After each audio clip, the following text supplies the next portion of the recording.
I made a decision to drive to Virginia Beach from Washington because I had heard stories about two law-abiding families who had been brutalized by the IRS. They were falsely accused by their bookkeeper of being drug smugglers and tax cheats. And incredibly to me, without any investigation, the IRS proceeded to raid their place of business and their homes, even though they had done absolutely nothing wrong. On Saturday morning, 4 different raiding parties proceeded to raid 4 locations on a Saturday, the day before Easter.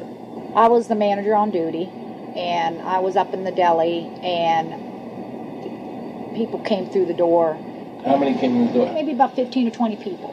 15 to 20 armed agents. With dogs, with guns. They made me get everybody they went in the kitchen, they went in the deli, they went all over the whole restaurant, told all the customers, took forks out of their hands while they were eating their breakfast, and told them they had to leave. I got the frantic call from Edie. And she said, something wrong. So anyway, I jump out of bed, and I immediately run to the shower. I'm in the shower, and the next thing I know, I hear my son yelling, "Dad!" I went like this, and boom, I'm slammed against the door, and I fall down with a gun in my head. And they're like, "Where's Scotty Miller?" And I'm like, "Dad!" That's all I'm doing is yelling. I'm scared, frightened to death. And then the next thing I hear is Mr. Miller, the shower curtain is jerked back. I got a gun pointed at my head. Hold it right there. The screams from the little girls who were at a pajama party with my daughter. There was 4 little girls there with my daughter. Of course, mayhem. There were about 3 men in my bedroom with huge guns. He followed us and wanted to watch us get dressed, and I tried to shut the door, and he puts his foot in the door, like he's going to sit there and watch us change our clothes. And I was like, "Excuse me, no." My neighbors now are all standing out. Were you still naked?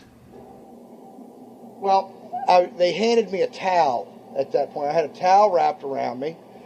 Did the towel fit? Hardly. Hardly. At this point, they were talking about weapons, and, it's crazy. I mean, they're looking everywhere, going through all my drawers.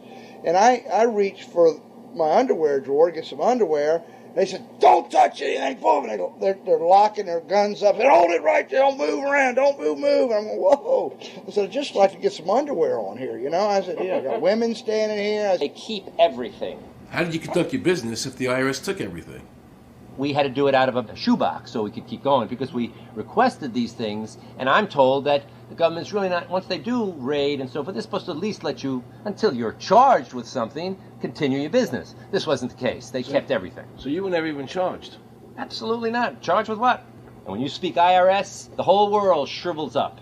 The whole world gets fearful to a point where let's not talk about it. I testified in front of Congress. I would like to know why this dark entity known as the IRS has come into my life and refused to leave. I raised my children with a 0 tolerance for dishonesty. And now they must hear allegations that I am a major drug dealer and a tax cheat. A lot of people out there being abused, and a lot of people saying, "Look, I'll pay it. Just go away. Just go away." When all that happened, we had to file bankruptcy. We had cars taken away from us, kept my daughter from going to college. Do they ever think about the lives that they just destroyed?